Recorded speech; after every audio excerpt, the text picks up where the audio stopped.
You're listening to The Voice of Reason. I'm Dr. Len Saputo here with Francesco Garofoli.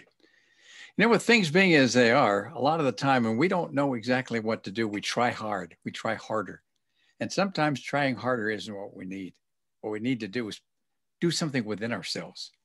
We have to have enough information about what we're involved with, whether it's playing tennis or football or whether it's politics or you're talking about COVID-19. Do what you can do. And if you find yourself short on information, then do some work to get more information. Because the best way to lose any kind of match, I know I, as a tennis player, the way I'd go out and kind of size things up in the warm-up very often, guy would have a better backhand, a better forehand. He might have been a little quicker and did everything better than I did. And then the match started and the first ball he served went in the fence. And I'm thinking, what was that all about? Why isn't this guy playing within himself? What I could do as a tennis champion was to play within myself and not, if I got forced out of that comfort zone, I had a problem. It's the same thing with everything we do. It's no different with COVID-19. It's no different with the vaccine. It's all the same kind of philosophy. Don't you think, Francesco? Now, Len, we have to realize that we either get caught up in the world outside us, or we stay centered and grounded in the world inside us. And I don't think there's much beyond that. You can go back to the ancient Greek philosophers, the ancient Taoist philosophers, whatever African wisdom masters you have, they all said the same thing. And somehow we're forgetting them right now, Len. Yeah, well, I think this is what it is. Know what you know and do that, and don't extend yourself beyond that point because you're unfamiliar with that. And that's when you start making mistakes. It's when you don't have confidence in what you're doing. And then you do almost anything. You make a rash decision. And that's why the example I gave you, when I'm playing this fellow who has a lot of things that are better than what I have, and then he steps up and hits the first ball and it goes in the fence, and I'm going, what's that all about? And I see that so much when we're talking about how we make decisions in life that are important decisions, like the decisions we just mentioned. Yeah, and you and I are concerned with healthcare. I mean, that's what this whole show's about. And drsaputo.com, we've invested 10 years or more in 10 years more. Yeah, of helping people make good decisions about their health. And we always have taken the approach of the body, mind, spirit approach to medicine. That somehow that healthcare idea of self-care is critical, not just about what you eat, but what you think, who you hang around with, all these kind of lifestyle issues. Absolutely. And your son Dave has been awesome at getting us information about COVID. And lately we're starting to see a trend of people kind of getting fed up with what's the government going to do? What's my doctor going to do? Are we protesting enough? What are we going to do about vaccine passports? And all of a sudden we've reached the overwhelm where people are starting to say, hey, wait a minute. What am I going to do about my world?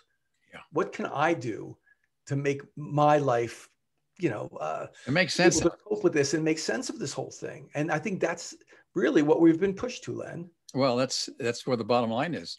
And the problem is if you don't know enough and you don't know what to ask, maybe you're not in a place to make a decision and you have to do more work. And in this age of censorship, which is it's ubiquitous. It's everywhere. How do you get good information? How do you know who to trust? That's when this heartfelt stuff, your intuition tells you, what your imagination brings to you, that gets you to make the decisions that are the right one for you. And I can never criticize anybody for doing that. Yeah. It may be that, you have a certain karma that's going to be expressed. And what's going to happen is what needs to happen for you to get the most out of this life and move along your spiritual path. I think a lot of it's about that. So I can respect somebody who has a different opinion than I do about anything, whether I'm an expert in it or they're an expert in it. There's a lot to just respecting people who have done their homework and come to a conclusion. Yeah, and it's not about logic anymore, because there's enough information out there. The average person can spend 5 minutes and get a good set of opinions. Yeah, there's censorship, but you still, if you're willing to look, you could find enough information that will give you both sides of whether you should take a vaccine, both sides of whether you should wear a mask, both sides of how you should conduct yourself during this particular time, or if this time is even something valid to be considered a pandemic. I mean, these are all very important issues. Yeah. Anybody with half a mind can find that information out. But what's interesting is what your propensity is toward fear, toward convenience, or just toward wanting to be included in the common thought process. The peer pressure. Peer pressure could be one of them, of course. And all of a sudden now, all that data that you had is irrelevant, because it comes back to what you are going to choose for a lot of other reasons. And I think we all have to look at that. And that's fine. Whatever reasons you make, you and I both know people who are making decisions for convenience and making decisions because, I'm just going to be able to get through my day or whatever it is. That's fine. That's really fine. But it's separating different people who have a different bar and a different sense of what you're willing to accept. Don't you think? The responsibility isn't to do what is conventional to do necessarily. It doesn't mean take the vaccine or not take the vaccine. It means doing homework when you're not sure of what's going on and finding those resources that have both sides of the story. And there's plenty of that going on. You can turn on any television station if you want to hear what Dr. Fauci thinks, or what the CDC thinks, or what NIH thinks. You can get that every night. That's easy. Then what's not so easy is to get stuff like what we're trying to present to you, or what some other people are presenting. And sometimes I have to admit what I read in there is a little outlandish, and it sounds like it's too much. But even then, I'll stretch myself to listen to those stories that they have and the positions they're taking, and see if it makes sense to me and see if it feels right. And then if that's the case, I'll go down that rabbit hole. How many rabbit holes have we gone down, Francesco? But that's how we learn. It's what we have done now in the better part of a year of looking, researching, listen to doctors, listen to researchers, listen to government, listen to the CDC, the World Health Organization, even Gates. I mean, it's good to listen to all these opinions and then sit back and say, what do I feel now based on data? I love to look at science like you. I want to look at, are there studies with double-blind, placebo-controlled protocols that really make sense? And all of a sudden you see things like ivermectin and hydroxychloroquine are really helping. Yes, it seems to work better if you have good vitamin D in your body. There are real good common sense things people can do. Now, if you're not making that choice, that's your choice. But what you and I are doing, and what David's working so hard as well with our drsaputo.com team here, is can we help people to look at the widest bandwidth of information and then make a decision that's right for you? Well said, because that is what it takes. And a lot of people have just given up. They've lost their jobs, they've lost their health insurance, they've lost their homes, they're standing in food lines. And then they listen to somebody like me saying, or both of us saying, you got to do your homework. And all they can think of is, how am I going to feed my family? What's going on here? And I have so much empathy for people like that. But I have more sympathy, which means it's more of a pejorative thing. I'm feeling sorry for people who just haven't done their homework and aren't willing to, and they do things out of convenience, as you said earlier. Convenience is something that is so commonplace. I feel like a lot of people are walking around, not just propagandized, but in a trance. We got 30 or 40% of America now has gotten this so-called vaccine. And the consequences of it are frightening from a medical point of view with all the information that's out there. And so I try to, and you too, and David as well, all try to make that presentation of information after hundreds and thousands of hours of study to try and figure out what's happening.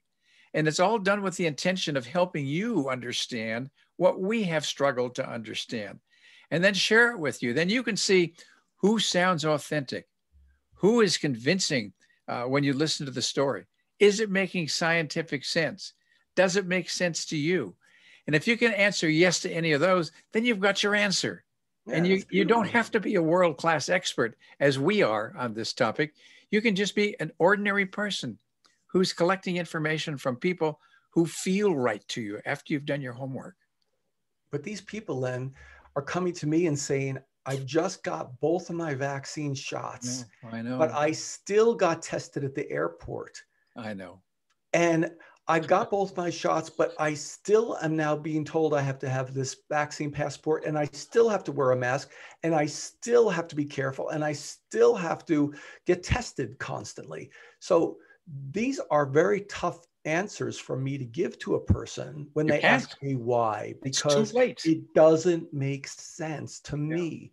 Now, if they want to engage in that world of I don't know what you'd call it, illogical sensibilities of making decisions that make no sense to me, that if you get vaccinated, then you should now be able to walk freely and do everything without wearing a mask, without having to get tested again. But now these people are fine, and they are. So that's what they were promised. They were promised something that wasn't true. Exactly. So what's happening now is people are getting a little confused. They said, I did the right thing. I did what I was told by the experts, so-called. But why am I still in this bind? So these are hard questions that I won't begin to answer for those people, because you and I have already talked about some of the illogical foundations of a lot of these protocols, decisions, and so forth. So, but we're not competing against that. We're simply saying, where do you want to be? Are you willing to trust your own power, your innate immune system, the ability of your positive thinking to keep you in a good, clear place, and to stay as non-influenced by this manipulative narrative as you possibly can? To me, that's what's really important, don't you think? You need an open mind. And I have so much empathy for people who are professional people. They might work in a hospital, and you can't get a job there in a hospital if you don't accept the vaccine in some places. Not. Yeah. And what are they going to do? Shall I open up my shingle now? Shall I go out into private practice? Or the nurses that are there, or the staff that's there? It's really hard to put yourself on the line and say, no, I'm not doing this.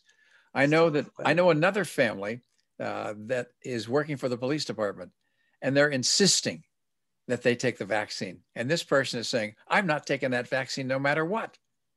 And I respect that so much, because they're putting their heartfelt understanding and feelings on the line and saying, I know that if I do this, I'm putting myself and my family at risk. At least that's what their conclusion is. And it's hard. This person was the only one of the whole force in this particular city that said, no, I'm not doing that at all costs. I'm sorry, I'm not. Would you please send me something in writing? Because I'd like to see that. And then we'll see if we can take it to the next step. Because I think that there's a legal place, that there's a legal action that's going to come into vogue, because you cannot force somebody to take a vaccine, especially one that's experimental. Right. And here's the thing too. If it was proven to reduce your acquisition of this virus, if it was proven to reduce or eliminate your transmissibility, which means giving it to another person, then I think we should all line up and get this thing. Well, maybe, But the problem is it hasn't proven that. So for this gentleman, was it a man or a woman? I'm sorry, whoever it was. It doesn't matter. I don't want to disclose it. This person, I feel bad for this person, because they probably know that this experimental biological agent being passed as a vaccine doesn't do those two things I said. That's right. And everyone knows it, including the pharmaceutical companies who made it, including the government, including the systems in place that are telling them they have to do it. So this is where the stutter of logic comes in. Yeah. And again, I love philosophy. I teach Qigong, but really I weave in lots of philosophy. And coming from our Italian Greek heritage, you go back to Parmenides. I mean, 500 BC, these philosophers were quiet and they listened and they said, there is a truth that is unchangeable. And then there is the opinions of man. And they were, I mean, 2,500 years ago, have we really evolved? Have we learned anything more than that? No. It means that there is a basic fundamental truth, and you can observe nature to see what it is. And science helps us get there if you're really doing honest science without an agenda. The rest of it is illusion. The rest of it is just an opinion by somebody, and that's very changeable. Well, and that's what's hard for the heart, because the heart wants to hold on to something real and solid and unchangeable. This is what spirit's all about. Yeah. This is what people need desperately now, Len. Yeah, well, the information that we're getting is not coming from people who are active experts in the field of science. They're administrative people who have big opinions. You think the President of the United States has a clue about what all this stuff really is about? You can bet that he doesn't. Or how about some of the other people, even Fauci? Does he really know what's going on? I tend to think he does, but I worry about his conflicts of interest that are so obvious. Yeah. And what about the other organizations? What about the CDC and the World Health Organization? Are these talking mouths experts enough to be able to tell you what the Holy Grail is? That answer is probably not, because they all have conflicts of interest. And as long as that's happening and you're not actively involved with the research and the information that's out there, you shouldn't be just mouthing what you think is the policy. That's why all these governors of different states, not all of them, but a lot of them, are coming out and making mandates that are illegal, not based on good science. They're saying wear the mask, do the lockdown, and based on what? There are studies, lots of studies that oppose all that, and yet that's what we're acquiescing to. And that's maybe where we should be drawing a line that says no. Well, it's going to be hard. It's going to be hard, Len, because it is hard. You know, they're pushing the idea of masks, for instance. China, David gave us some good information this week. I followed up on it. I did some research. China did a study with 11 million people and showed that asymptomatic, that means a person without any symptoms, asymptomatic carriers or not, cannot transmit this COVID-19 disease. Yeah. I mean, you can't get a study bigger than 11 million people. Thank heavens for China to be able to have those giant N's or those big numbers of people in a study. Yeah. Now, if that's, how do you dispute that? You can't, Len. And most of their research has been funded by the United States, Fauci behind it all. So that's right. Right. So we've got real data that says the policies in place don't make sense based on the science. So when somebody looks at me who's an asymptomatic person, that means no sneezing, no coughing, no runny nose, no fever, nothing. There is no reason on God's green earth that I should be wearing a mask or even social distancing. But now at this point, I love to social distance because I really don't want to be near anybody, you know, in that sense, you know, who doesn't want to be near me in that sense. You know, at the same time, I just met with two gentlemen today. They hugged me and gave me hugs. I never met them before, but they were vital humans, salt of the earth tradesmen. They didn't even think twice about it. But I looked at them ahead of time. I could read energy. They were healthy, strong, out in nature all day, Len. Right. Right. Well, when you look at the World Health Organization, not once, but twice, they came out saying, if you don't have symptoms, they call you an asymptomatic carrier, you cannot share the disease. You can't spread it to somebody else. That's 2 times. And 2 times it was retracted. Yeah. What the hell is going on there? It's the same thing as the statistics that came out of Johns Hopkins University. That department came out and said, we've looked at the data from the CDC. That's where we got all of our information. And it doesn't show that there are any more deaths this year than there were last year or over the past 5 years. And this phony number of 500,000 people of being sick is bogus. Yeah, and it wasn't very long. It wasn't very long before Johns Hopkins medical side came out and said, oh, don't believe that. It's not true. And you're going, well, can you guys get your act together and have it straight? The World Health Organization can't. The CDC can't. Neither can Johns Hopkins. So what are you to believe when it comes about information like that? You know that you're getting misinformation on a regular basis. Yeah, and this hurts, but this is what chisels at your confidence. Yeah. This is what chisels away at your intuition. That's because so you right. second guess yourself. You think maybe I should get this vaccine that's not a vaccine. Maybe I should be afraid of other people. Maybe I should. But go to the drsaputo.com website. Again, look at this. We put this data up there. David's done a great job at links to studies that we've looked at. And make your own mind up. When you look at government data that tells you black and white facts that are different than the narrative, then you should start to question. And again, we don't want people to question just to be rebellious. We want you to question so you build your confidence. When you're confident, your immune system will get strong. Your innate immune system will rise, and that will be your best vaccine ever. And that's the best way to get herd immunity. It's getting this cold, which kills a few people. When you're looking at the numbers, the percentages of people who survive COVID-19, if you're under the age of 70, it's like 99.5% are surviving. And then you look at the consequences of taking a vaccine that you don't need, that hasn't been tested, that's experimental and not FDA approved. And you decide that, well, maybe I should take it because I'm trying to protect grandma. Look at those numbers again. And then look at the treatments that are out there that are quite good. Thousands and thousands of doctors are using them now. They're not taking no any longer for things like ivermectin and hydroxychloroquine and vitamin D, as you were talking about, and other things like quercetin. There are a lot of treatments that are effective. Nobody much should be dying from this disease. Even the people that are in convalescent hospitals should do well if they get the prophylactic treatment that's available, and then they get the treatment if they get sick that doctors are prescribing today.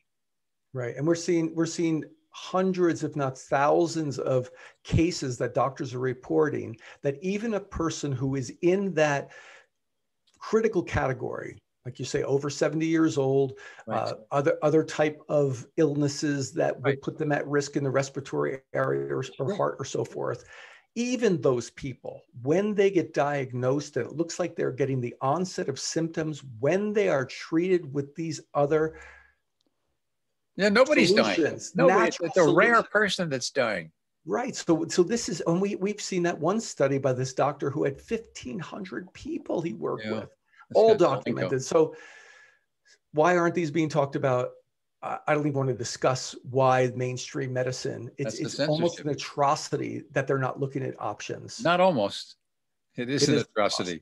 It's an outright atrocity. So when people know this, and we're talking, if anybody's still watching this program right now, it means that something inside you has said, yeah, it is a shame, but what can I do? I can hold the line. I can stay positive. I can make sure I don't get caught up in this fear.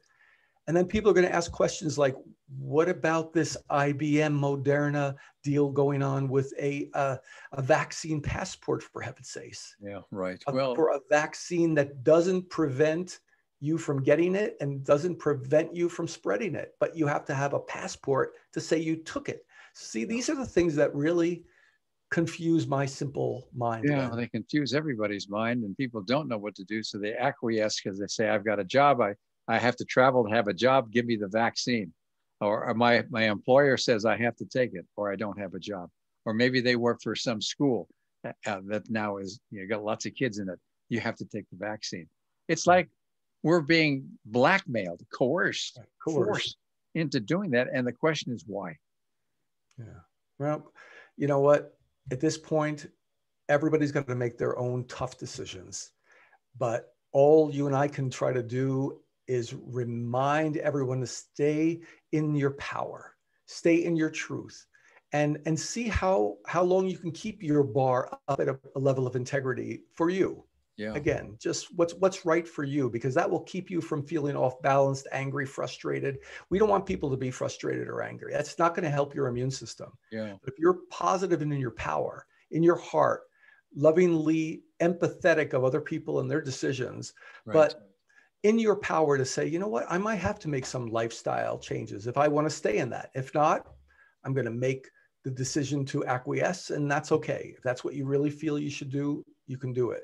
Yeah. But if you are in the place where you feel personal health freedom is critical to you, you can take the steps to write to your politicians, your local state senators, your federal senators, your governor, these letters go someplace. Yeah. And if people know that other people out there, constituents, are not happy with these decisions, we're already seeing what's happening in 9 different states. Oh, yeah, and it's growing. Vaccine passports. They are not accepting the bogus agenda. And it's beautiful to see, really. I mean, we're seeing a divided country, but we're also seeing proactive steps, which is beautiful. Right. So the message of the day is stay within your power.